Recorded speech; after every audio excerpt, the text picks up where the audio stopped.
Bonjour, comment vous vous appelez? Bonjour, je m'appelle Madi. Madi, quelle est la plus grande bénédiction que vous ayez reçue dans votre vie? J'ai reçu le baptême du Saint-Esprit. Ça a été la plus grande bénédiction. Alors, comment était votre expérience? Qui était Madi avant le Saint-Esprit?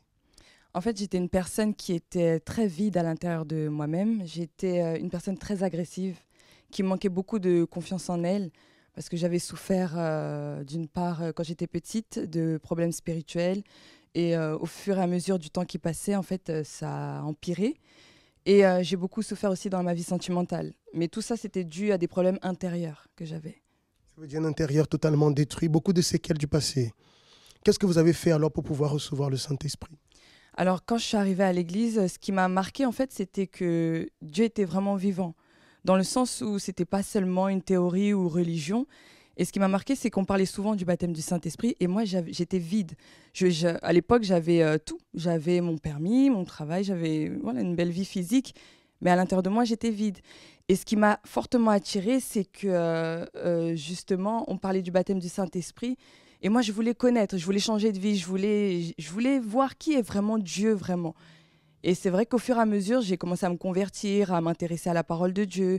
J'ai commencé à investir dans les chaînes de prière. Et au fur et à mesure, il y a eu une campagne aussi d'Israël où j'ai sacrifié pour ma vie spirituelle. Et c'est pas dans la campagne d'Israël que les choses ont avancé, mais j'ai compris à travers cette campagne d'Israël que Dieu me préparait à recevoir le Saint-Esprit. Parce qu'est venue une grande soif. Et je ne comprenais pas au départ cette soif. J'avais une soif intérieure qui était très grande. Et c'est à partir de là que j'ai commencé à comprendre et à investir de plus en plus. Et le jeûne de Daniel est arrivé.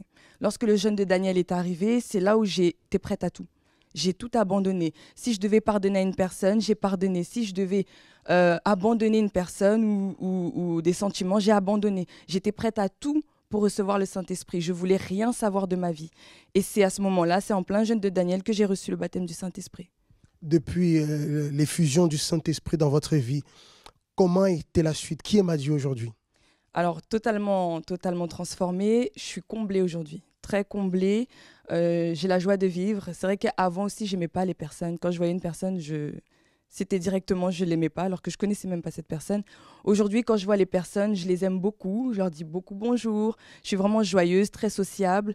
Je suis comblée à l'intérieur de moi. Ce n'est pas le travail qui me comble, ce n'est pas ma vie sentimentale qui me comble, c'est ni même ma famille, mais j'ai l'impression que j'ai tout, alors que, voilà, tout est là, alors que j'ai encore des choses à développer, à avancer, parce que dans la vie, il y a toujours des difficultés, il y a toujours des problèmes, mais ça ne m'atteint plus comme avant, en fait, parce que j'ai cette joie de vivre, je suis comblée aujourd'hui. Est-ce que ça vaut la peine d'investir dans le Saint-Esprit? Oui, c'est même la base d'une vie. Madi, que Dieu continue à vous bénir.